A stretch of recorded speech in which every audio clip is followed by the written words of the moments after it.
please stand? We'll do the Pledge of Allegiance.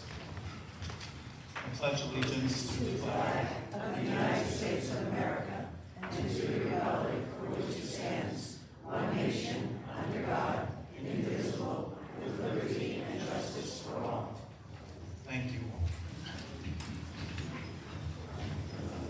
As we normally do, I'm going to ask for a moment of silence for our recently departed residents, friends, and neighbors, as well as those suffering around the world. A moment of silence, please.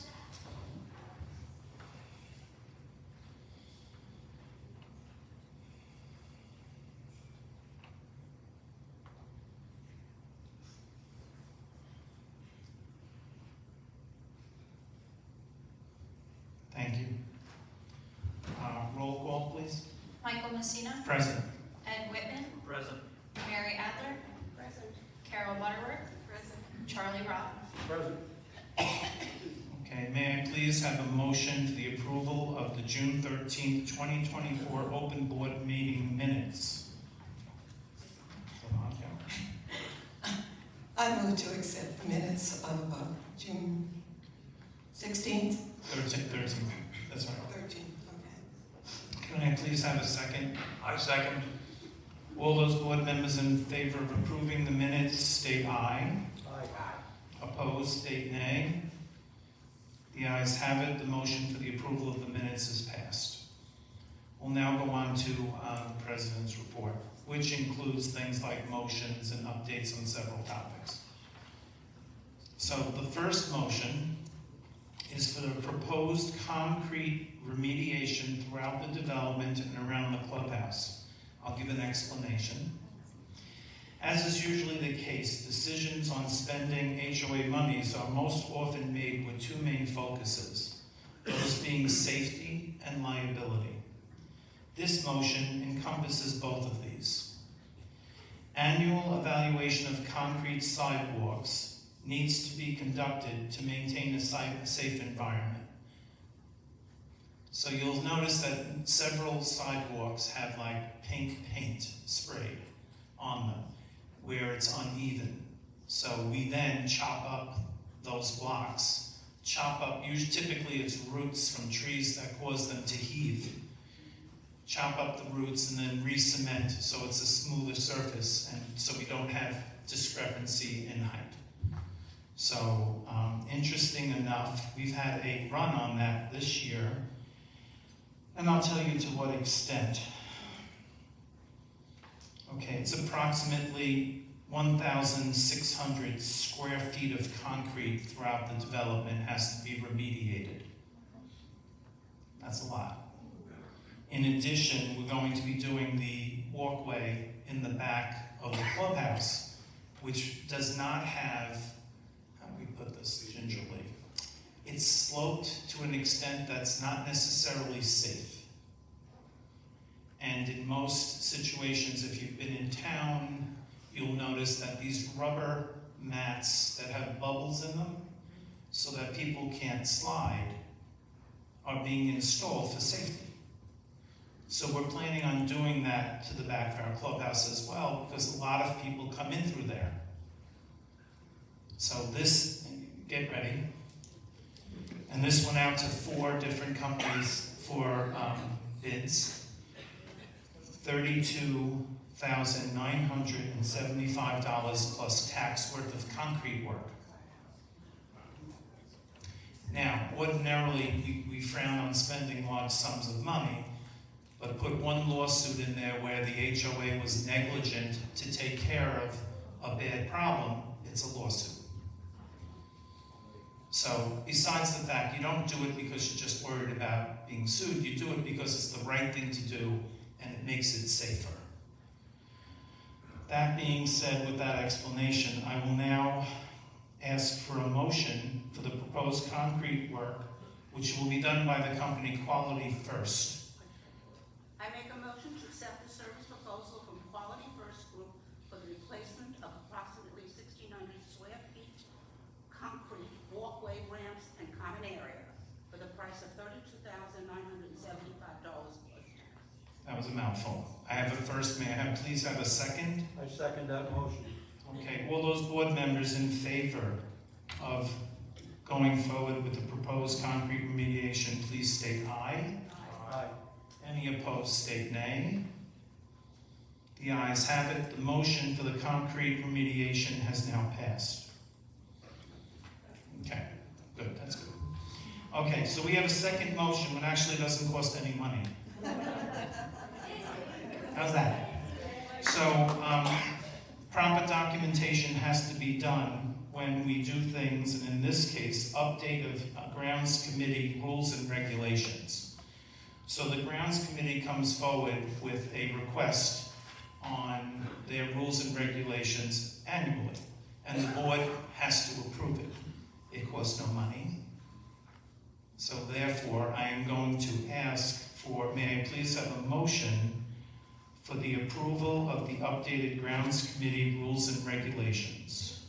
I move that we approve the updated grounds committee recommendations. Okay, may I please have a second? I second that motion. Okay, all those board members in favor of approving the updated grounds committee rules and regs, please state aye. Aye. Opposed, state nay.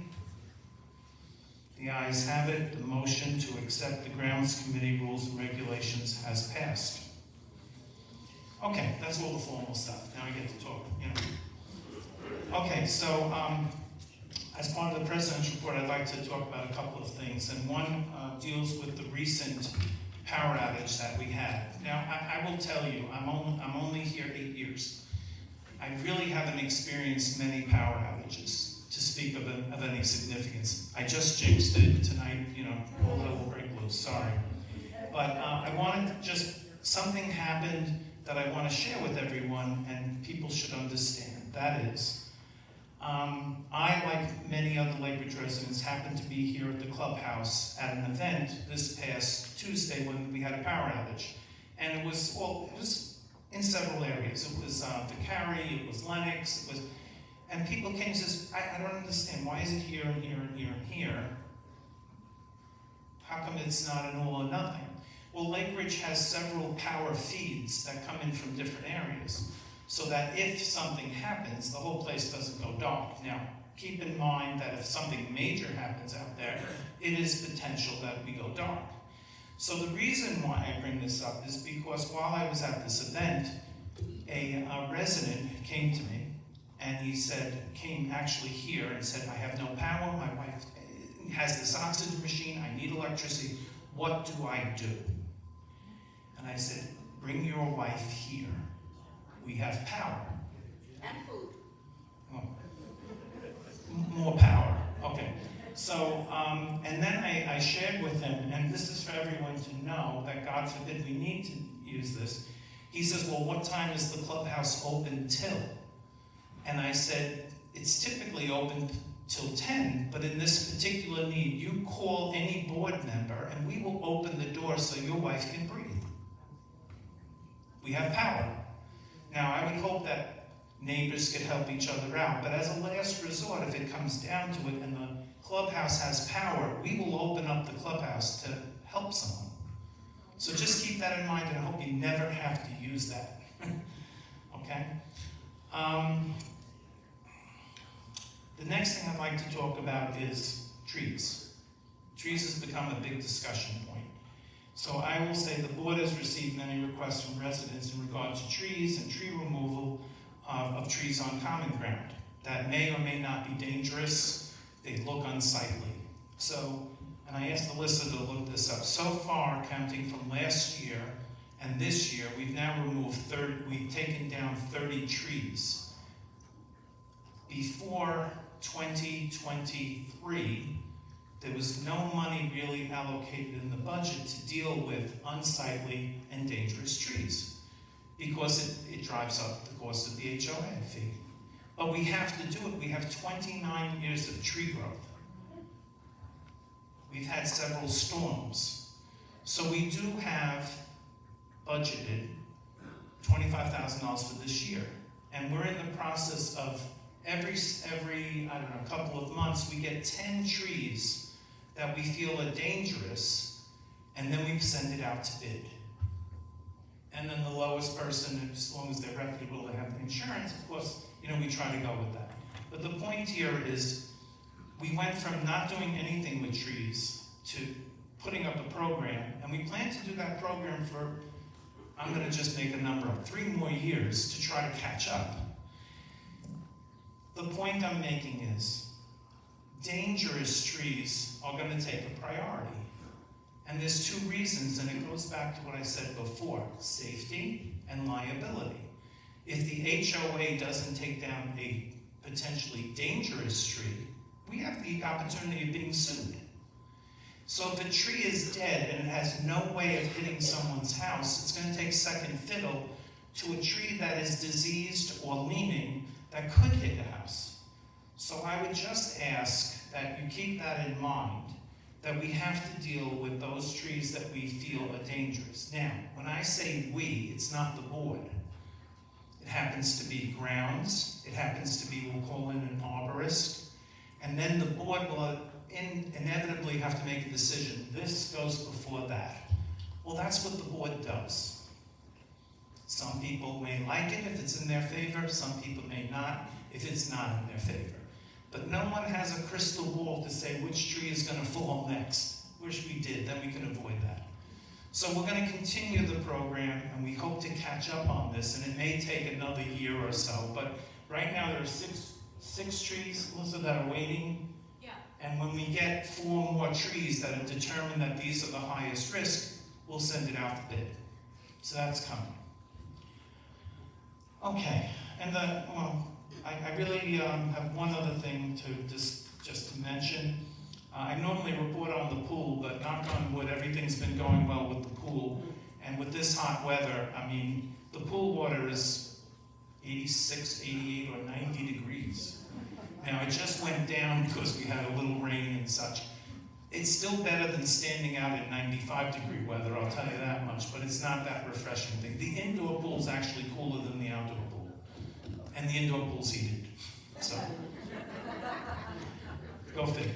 Okay, so the last thing that I'd like to talk about, and then we're going to go on to the Vice President's report and everybody doing their thing, is this week we had 2 town hall meetings were held in preparation for changes to our protective covenants. These sessions were held by our attorneys from McGovern Associates. In the near future, before the end of the month, we will be asking all residents to vote on, I believe it's 7 right now, 7 things to vote on, whether you want it or you don't want it. It's 8. Okay. It's 8. Carol's one up on me. Good. She keeps me straight.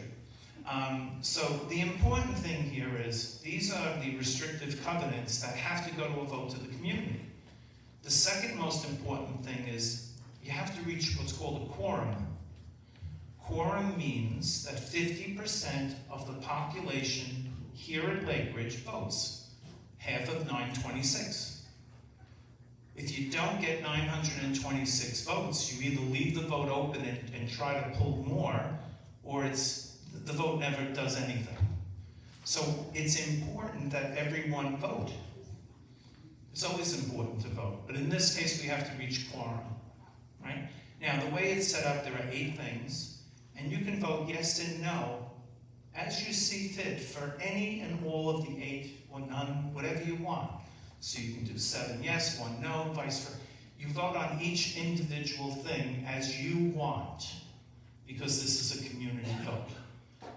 Assuming that we get quorum, then it takes 66%, 2/3, 66.6% voting a certain way in order for it to pass. So it makes it very rigorous, but it's done that way on a purpose of having the community get what they want voted on. But we need your help. Now, other people are going to mention the same thing because we're trying to drill it home and it's also being recorded. Vote, vote, vote, right?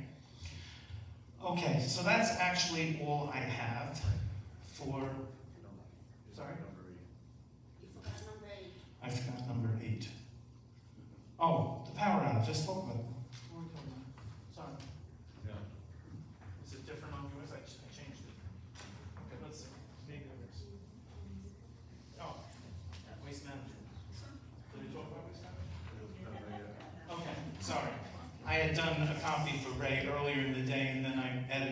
but recently we had 2 problems with our garbage and recyclable pickups, right? And in both cases, the truck broke down. Now, in a perfect world, the truck wouldn't break down, or if the truck broke down, there's a truck right behind it to come in and swoop in and fix the problem. That was not the case. So we made up for that, like the next day, Waste Management took care of it. But here's an important point, and it did happen. When the recyclables were involved, typically that can is much lighter than a garbage pail, and it was a really windy night. And the recyclables were all over the community. So I know it can be a burden, you put it out, and then you gotta take it in, and you gotta put it out again, but try to think about if you can help that situation. If it's a really windy night, try to pull in the recyclables. And that's a common sense kind of thing. But the confusion was that people didn't know if they were coming or not. I think they're coming, I thought I heard a truck. But I'm going to tell you this, generally speaking, come 6 o'clock, if they're not here, they're not coming. So at 6 o'clock you can make a determination, all right? Thanks, Ron, I forgot that. All right, well, I'm kind of done. I'm going to now turn this over to...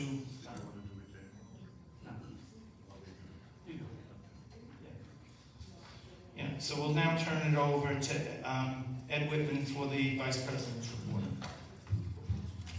Thank you, Mike. And thank you all for coming tonight. First, I'll report as liaison from the Grounds Committee. I just want to say that with regard to the trees, we presently have a list of 6, possibly 8 trees. I'm not sure whether we have incorporated the last 2. Is it 6 or is it 8? 6. 6, okay, 6 trees. When we get the remaining 4, then we will go out and get a bid and cut those 10 trees down. So be patient. We are composing the list. The list is going to be acted upon when we get enough trees to make it financially feasible to do. We also received a concern sheet about the foxes. Now, the foxes pose a controversy. There's some people who don't want the foxes here. They would like to see them banished. There are other people who are very sympathetic with the foxes, particularly in view that some of the foxes have mange.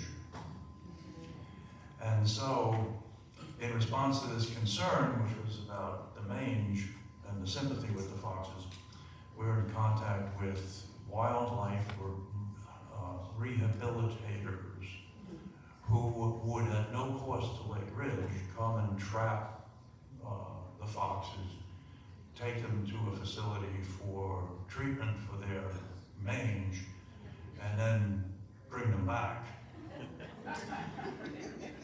Now, as a practical matter, this poses certain difficulties. One of which is, of course, catching a mangy fox as opposed to any other animal, such as, quite possibly, a skunk. The last thing we want to trap and have to remove is an angry skunk. So the practical details of this rescue of the mangy foxes have yet to be worked out, but we're responsive to all concerns, and so we are responding to this one. On the other hand, with regard to the foxes that the people don't want, they want them gone, we have to remind ourselves we are in what used to be the Pine Barrens, where the foxes were here long before we were, and the foxes are probably still going to be here, even after their habitat is completely taken over by storage units on 70 apartments. So there's very, very little we can do to control the fox population that doesn't involve some sort of foxicide, killing these little critters, which I don't think anyone is really in favor So that's my report as to the foxes. And that completes my ground report. I'm also liaison to the views, and I'm happy to report that we have renewed the contract with our publisher, and which is unusual in the case of renewing contracts, is that this doesn't cost us anything because actually the publication of the views is a profitable enterprise for the publisher, and therefore they rebate to us $1,600 per month for the views. So each issue of the views you get represents a $1,600 plus in the treasury of Lake Ridge. So we renewed that contract, same terms as last year, and we'll continue to have the views published by that publisher. And that's it for my report. So thank you. Thank you, Ed. We'll now move on to the treasurer's report. Mary? Okay. For the 6 months ending June of 2024, my net income was better than the budget by $21,811. The principal factors that contribute to the favorable variance was our budget was $1,298,000. The actual was $1,323,000. So that gave us a $25,133. That's better. That's what you want to know. We made money. The surplus carryover from 2023 was $31,000, and that was better than what we budgeted for. Our expenses were worse, and I will explain that, by $30,352. Our trash removal costs are running over budget due to lower reimbursements from the township. In addition, we are experiencing high operation expenses in several of our departments and operations. Now we're have our lawyers talking to the municipality to find out what's going on, what's the glitches, why are we not getting what we're supposed to for our garbage. They changed the limits, they never told us. We used up all our money, we've gotten amazing excuses, the lawyers, I guess. But we do have our lawyer working on it, and hopefully we can get rectified that by a little bit because the finance committee is having a hemorrhage. Okay, as of June of 2024, our cash and investment funds total approximately $2.7 million. Most of it, which is in the placement fund, which had a balance of approximately $1.8 million. The funds held in interest and investments in CDs insured by the FDIC, in U.S. Treasury notes, in money market funds, and of course we keep some money and funds in cash. Thank you.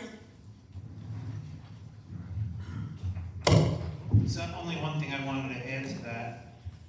We had a plan to repave the last phase of repaving on Vicari, and that's being held on purpose. The money that needed to be spent on the clubhouse and also the annex on the structural problems that we encountered, trumps that. So, and again, I'll look to the finance, and I know the number. For every year that we don't spend that money, we can accumulate approximately $460,000 that goes back into the big pot. So by delaying it this year, we're trying to build up the money again.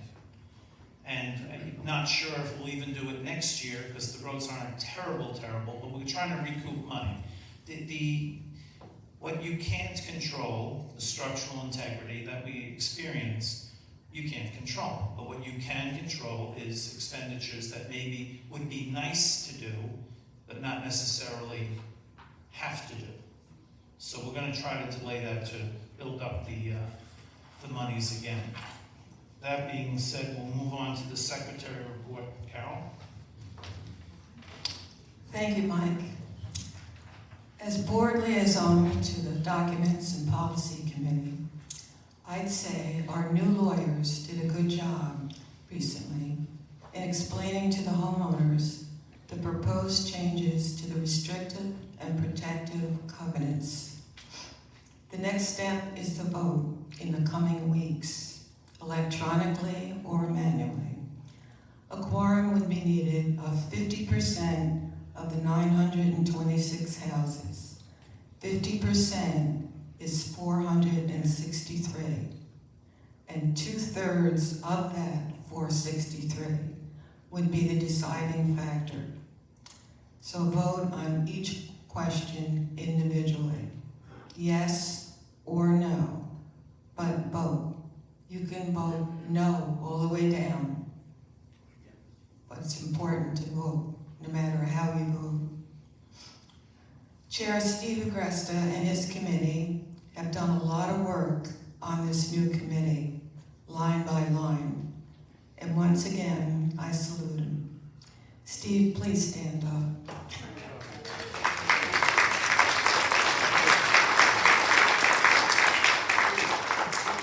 Thank you for all your hard work. Okay, regarding security, it's important to keep garage doors closed. Foxes are running around from the retention basins, and they have mange. You don't want them to wander into your garage like the groundhogs did a few years ago. I'd like to emphasize that residents do concern forms. I've heard of various problems with meticulous landscaping, for example. Also ARC, but very little in writing. As a past chair of ARC, and I've also chaired grounds, I certainly would appreciate and understand your issues. Your input is needed. So do pick up a concern form in a library, complete it in one sentence, and sign it. Do sign it. Otherwise, it's invalid. And then give it to the office. Short, as usual. Thank you, Mike. Thank you, Carol. We'll now have the Director at Large report from Charlie. Hello, folks. Thank you for coming. The Home Sales Committee has reported that new procedures are working well. The buyers and sellers are complying and the forms are being filled out and returned. The committee understands that the new process may need some tweaking and will update as necessary. And like all the committees here, any updates in the future will be reviewed by the board and then voted upon for final approval. The Architectural Committee, under the direction of Phil Weiner, are doing a bang-up job. They're staying on top of all of the ARC applications, and they are reviewing some of your letters of concern. In regards to the electrical power outage, I happened to be in the office today where 3 homeowners had put in applications. I don't even know if Phil knows. 3 people put in applications for standby gas generators today. So I'm sure if he didn't pick them up yet, he'll get them tomorrow.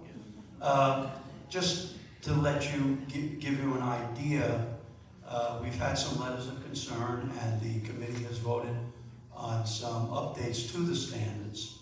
At their Friday, June 14th meeting, the ARC standards will be changed in regards to the decoration of pinwheels of any size, shape, color, or location on residence property in Lake Ridge will not be allowed. The vote was 7 yeses and 1 no by majority by the board. At 4-0, that update has passed. The Architectural Committee also voted 5 yeses and 3 noes to allow the installation of solar-powered warm light LED illuminated address number house plaques over the garage doors. There will be 2 models that will be allowed. There will be more on this coming out in the standard. I think you chose them from Amazon, correct? Yeah.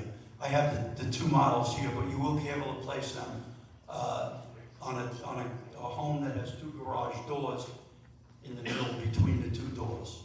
On a home that has 1 full garage, double garage door, or 1 single garage, they will also be placed in the middle. We feel it's a safety issue. The board voted unanimously to allow that.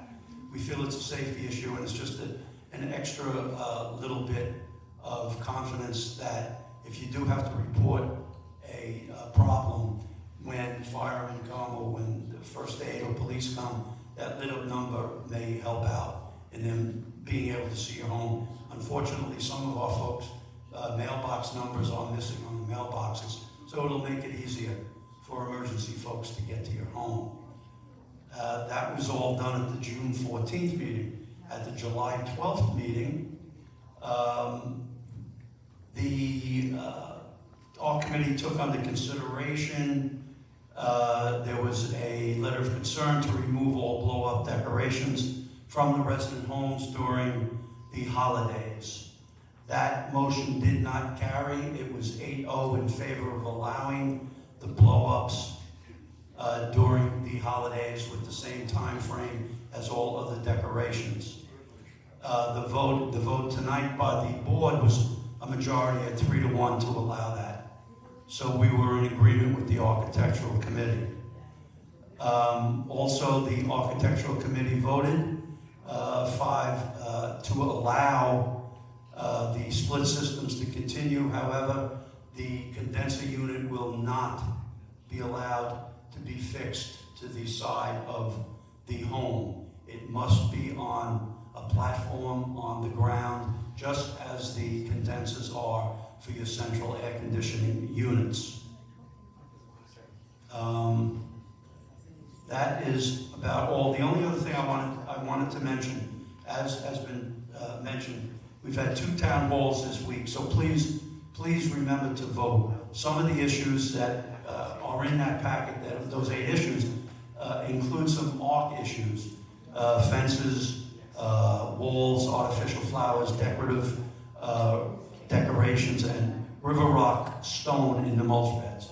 That's a big issue, river rock versus mulch.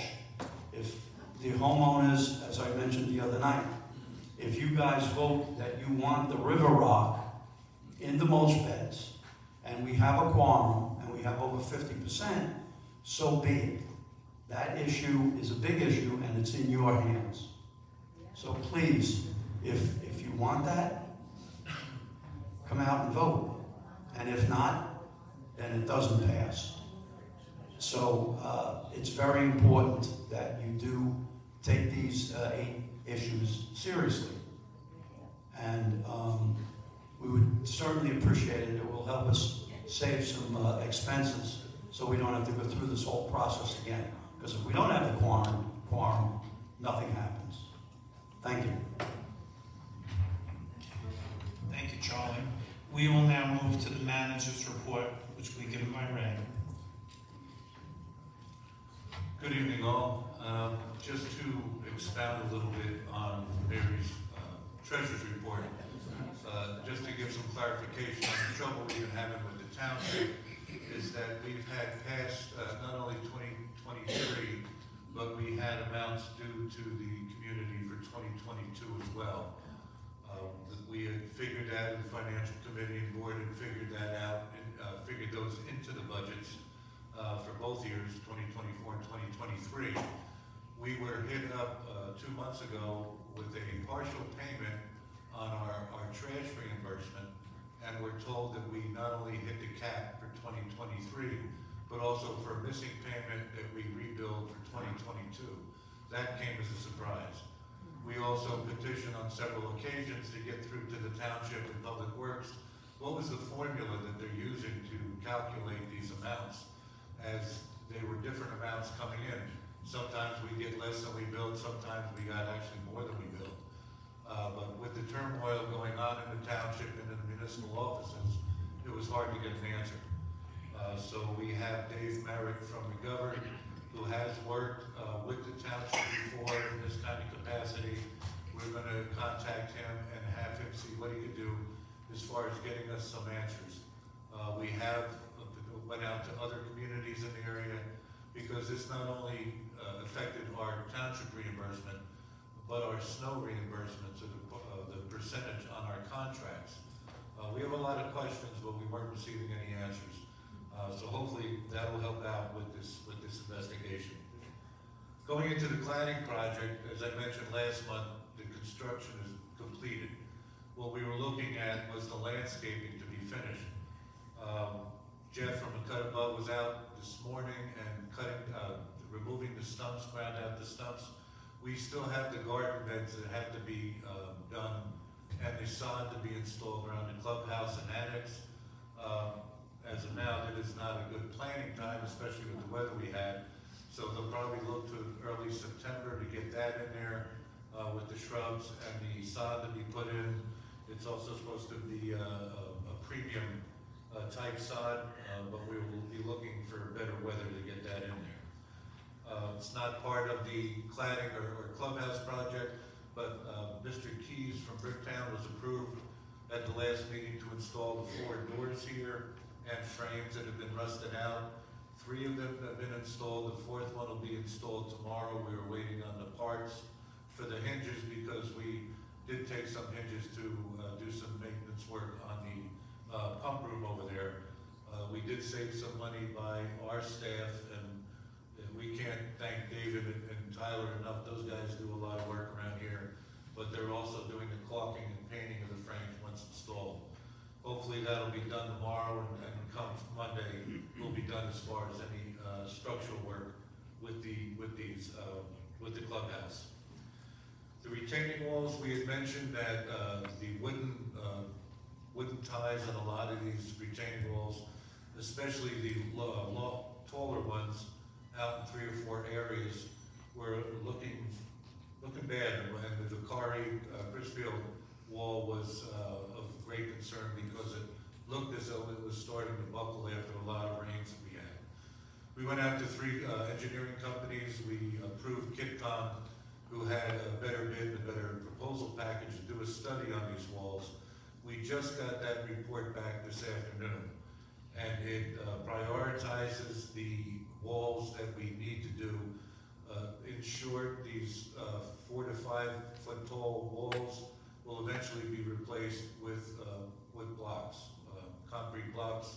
It will not be wood, but also what's entailed is removing all the ground behind that wall, putting in reinforcements, which along Vicari and Lennox, a lot of the landscaping on the upper level, the trees and shrubs, and most of them are resident planted, are going to have to be removed during this construction. There is no pricing. This right now is a scope on the repairs. In order to get the pricing, we would look at having the engineer make up specifications for the construction. It would go out to bid to several companies, and we would employ the best proposal received. That's still a little bit off. They are proposing that the Vicari wall be done first, but the board has to review this plan, the finance committee has to review this plan, so this will be a work in progress. We did receive proposals for street sweeping. That is allowed in the budget every year. It is under the threshold to be approved at the meetings. However, we have the Sweeping Corporation of America, formerly, I forgot what their name was, out of Jackson. But they will be street sweeping the community July. SCA, Sweeping Corporation of America. Yeah, the old one. Before they merged. Yeah, no, that was another one. Never mind. But they'll be here July 29th and 30th, Monday and Tuesday, to service the community. They will be street sweeping and taking debris with them. Again, Innovation Power Washing was approved for cleaning and staining of the split rail fences and guards around the community. That'll be done early fall, once it gets a little nicer out there. If you did see the HVAC area out on the side here, we did get rid of a lot of the holly bushes on recommendation from our engineers and the professionals who replaced and do the service on those machines. They are in relatively good condition, but with the overgrown holly, a lot of mildew and debris we're getting in there. We removed that. We stabilized the tabs underneath the units themselves, and the river rock was put in there to help out with any drainage. We also removed the termite traps that were in the areas with rock. We don't have to worry about that. We had reinforcement termite traps around the annex. Irrigation well repairs are still in progress, and these are for wells 1, 2, and 8. They are being outfitted with weather track controllers and individual flow sensors, and that's a cost-saving project to control the sprinklers during rain or stormy weather. Pond algae. If you notice, the smaller pond, the larger pond, had that green algae lurking around the sides. It did keep our little fisherman friends from Trotter's Way out of here for a while. But the large pond is currently planktonic. We had Tigris out here to do a study. They do our pond and fountain maintenance. The water was, the conditions of the oxygen conditions in the pond with the heat weren't suitable to put the treatment in there. They did do a dye in there to affect the color, but they'll be back once it cools off a little bit to put the algae control in there. Page 2, our trespassing complaints. We had problems with the solicitor, Echo Shield, coming in a couple weeks ago. We haven't received any calls on that. It's been pretty quiet. They were getting threatened on a daily basis from Alyssa, and that would scare the hell out of me. Between that and the kids coming over from the other community to fish, we were having the police here to respond, but the most part, if we're not here to make the complaint, they were just chasing off the property. So far, the kids haven't been back. We do get calls from residents when they see them here, but they were here Saturday night around 8 o'clock at night, so nobody was in the office to file a formal complaint. The cops, again, the guard called them, the cops told them to leave, and that's basically all we can do unless we can get a complaint into them. So we're keeping an eye on that. We're keeping an eye on the trespassers coming in from fairways and over in that area. We did have repair inspections conducted on the tennis courts. We do have bids for crack filling, which will be scheduled for the fall as well to take care of the tennis court maintenance. A lot of people were concerned last month about their individual home siding, the inspections that were done from KPI 2. As I mentioned the last meeting, if you weren't here, there were over 100 residents who asked KPI to come out and inspect their homes for the same kind of damage we had with the clubhouse, with water evasion, getting underneath, leaks from the window frames, and what have you. KPI came out and did inspect the homes. However, the results weren't what we were looking for. They submitted a proposal based on the model itself. They had prices based on the model. Sadie Ashford, they estimated the repair $7,500. So the homeowner would have to pay the $7,500 up front and have all the repairs done as specified, whether it needed or not. So it was it wasn't tailored to what the resident needed. They could get a better deal by somebody local. But as I mentioned, I was at a industry trade show in late May, and I saw 3 local companies, All County being one, that have agreed to come in and meet with us. They will do the individual inspections on these homes for residents who do want something to look at, and they will do individual pricing for that resident if they want the work done. So it's still in progress. We're still got to sit down with it's All County, S&K Roofing from up in New York City, and Trent Roofing and Siding. We're getting them in here to talk to and get a ballot plan together. Residents will be informed when we get somebody or get a plan together, and we'll go out and visit those 100 people, or if anybody new wants their house inspected, we'll get a hold of you. And again, if you're planning to have any work performed on your property, please get a certificate of insurance from the contractor themselves. We had several, and all minor work, maybe a driveway or some landscaping work, that a certificate of insurance was not collected from them, and there was minor damage to common ground area and their own. So just to protect yourself and the community, please get a hold of one of those certificates when you have some work done on the house. And to finish off, we did have another a request to keep up with the legal charges that we're getting charged from the government as they are coming over. In addition to the letter on an update, they had asked what the charges were that we were receiving from the previous attorney. And I can only attest, I haven't gone through the full records, but I can only attest to the 22 year and a half, 3/4 of the year 2023 and what we've been doing here. Becker, Dave Ramsey was our previous attorney. Becker was collecting $500 a month on retainer due to the sporadic work that we got from that firm and some of the work that was handled under the retainer. We really didn't get charged a lot. I think we probably got charged $2,000 over the retainer costs. With McGovern coming in, they added a little bit more to the retainer. Their fee is $750 a month. It entails a lot more than what Becker had. But also there were estimates that we got when we first started with them. We had to transition. We had to get the records from Becker. They had to look over our bylaws, supply suggestions on improvements, on resolutions or bylaws that we could update or change. With that transition, they've also been working with the policy and doc committees as far as updating the bylaws.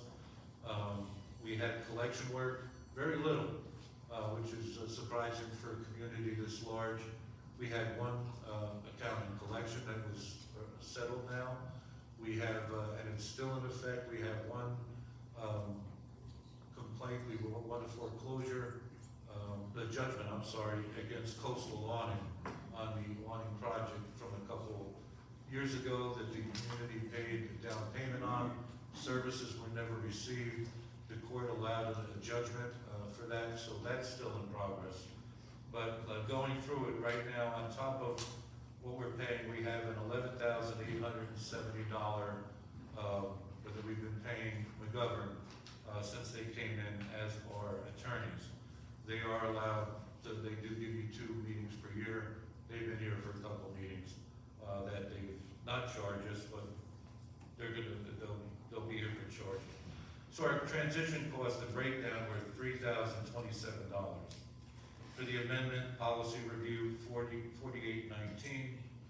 Our collections were $246, and another legal, their conversations with another law firm, Bill Wallach, was for $4,221.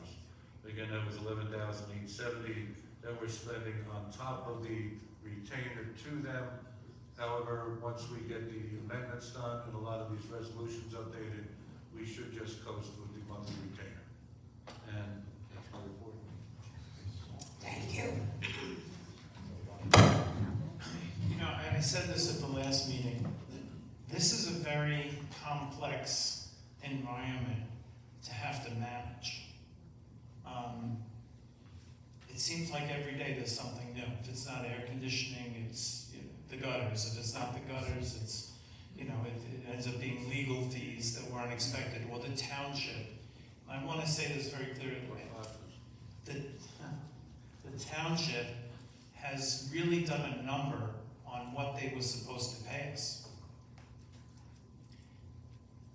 Over now 2 years. So, we're going to fight to get that money back because that's what we need to do. But I'm going to throw out a number. It could be a $50,000 problem that they screwed us on. And in this year, I'm going to tell you right now, we don't even know what they're going to reimburse us, and it's July. And we made our budget last year anticipating them reimbursing us. So I'm not telling you to go, to town and burn down the place, but it's kind of very difficult to plan a budget when the township, it's a moving target what they're going to reimburse you. So every effort will be made to recoup that money. And thank you, Ray, for all your hard work. All right, that concludes the business portion of our meeting, and I will now ask for a motion to complete the business portion have a second? I'll second. Okay. All those board members in phasing of closing the business portion of this meeting, please state aye. Opposed, state nay. The ayes have it, and the business portion of this meeting is now closed.